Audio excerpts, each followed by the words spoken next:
सर्वेभ्यः नमो नमः। जय श्री राम। सज्जनों, आज हम बसंत पंचमी की चर्चा कर रहे हैं। यह पावन पर्व इस वर्ष 3 फरवरी दिन सोमवार रेवती नक्षत्र में पड़ रहा है। बहुत सुंदर योग है।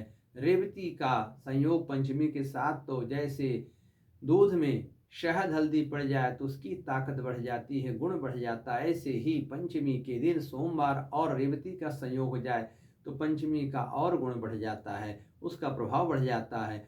माँ सरस्वती का ये प्रकट उत्सव है, जन्मोत्सव है, उनके पूजन का महोत्सव है, रतिकाम महोत्सव है। इसमें बहुत सारे कार्य सिद्ध किए जाते हैं, लेकिन प्रमुख रूप से तो दुर्बुद्धि का विनाश के लिए और ज्ञान की वृद्धि, सद्बुद्धि की प्राप्ति के लिए है। माँ सरस्वती का पूजन और मयूर का पूजन और सर्वत्र प्रेम की वृद्धि, प्रेम की प्राप्ति के लिए भगवान श्री कृष्ण का भी पूजन होता है। इस दिन जो भगवान श्री कृष्ण का पूजन करते हैं, उनको नीले पुष्प और मोर पंख चढ़ाते हैं। अगर उनका कहीं भी किसी के साथ मन मुटाव चल रहा है, विवाद कलह है, तो उसमें सहज रूप से प्रेम की प्राप्ति होने लगती है, सुलह होने लगती है, ईर्ष्या द्वेष कलह इत्यादि की शांति होती है। हम तो विषयों से माँ के पूजन की चर्चा कर रहे हैं।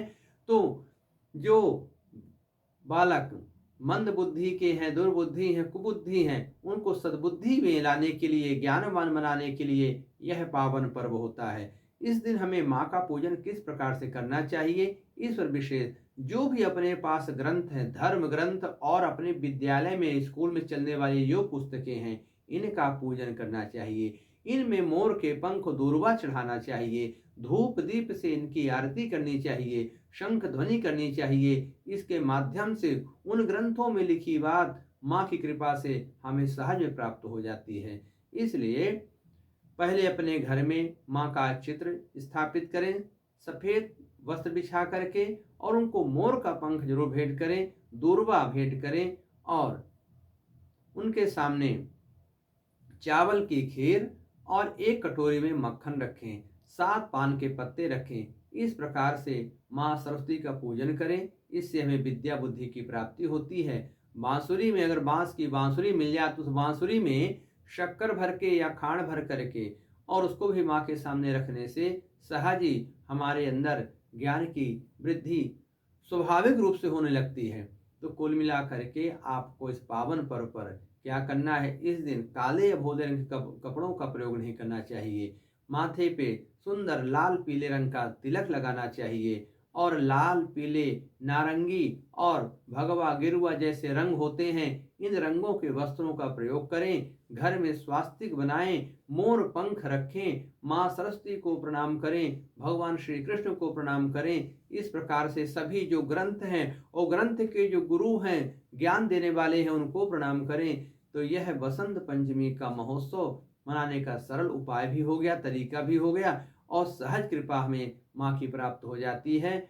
और माँ की प्रार्थना में हाथ जोड़ करके उनसे प्रार्थना करें कि हे माँ, हमारे समस्त दुर्गुणों को, दुर्विकारों को, दुर्बुद्धि का विनाश करते सद्बुद्धि प्रदान करें। और हाथ जोड़ के माँ से प्रार्थना करें। या कुंदेन्दु तुषार हार धवला, या शुभ्र वस्त्रावृता, या वीणावरदंड मंडित करा, या श्वेत पद्मासना, या ब्रह्मा अच्युत शंकर प्रभृतिभिर्देवैः सदा वंदिता, सा मां पातु सरस्वती भगवती निःशेष जाड्यापहा, शुक्लां ब्रह्म विचार सार परमां, आद्यां जगदव्यापिनी, वीणा पुस्तक धारिणीम अभयदां, जाड्यान्धकारापहां, हस्ते स्फटिकमालिकां विदधतीं, पद्मासने संस्थितां, वन्दे तां परमेश्वरीं भगवतीं बुद्धिप्रदां शारदां। नमस्ते शारदे देवी काश्मीरपुरवासिनी, तामहं प्रार्थये नित्यं, विद्यां बुद्धिं च देहि मे, इन पावन मंत्रों का उच्चारण करें, श्रवण करें। नहीं बोल सकते हैं तो कम से कम श्रवण करें। 7 बार श्रवण कर लेने मात्र से हमें हर प्रकार के ज्ञान का जो होता है बोध सहज रूप में होने लगता है। माँ की कृपा प्राप्ति हो जाती है और मोर का पंख अपने पढ़ने के स्थान पर या अपने जिसमें किताब कॉपी रख रहे हैं, बैग में रख रहे हैं, स्कूल का जो बैग उसमें रखें। चाहे आप कॉलेज के विद्यार्थी हो चाहे स्कूल के हो, सबको ये नियम करना चाहिए। जो करने में असमर्थ हैं तो माता पिता, गुरु और बड़े भाई इत्यादि के द्वारा किसी से करवा सकते हैं और माँ की कृपा प्राप्त कर सकते हैं।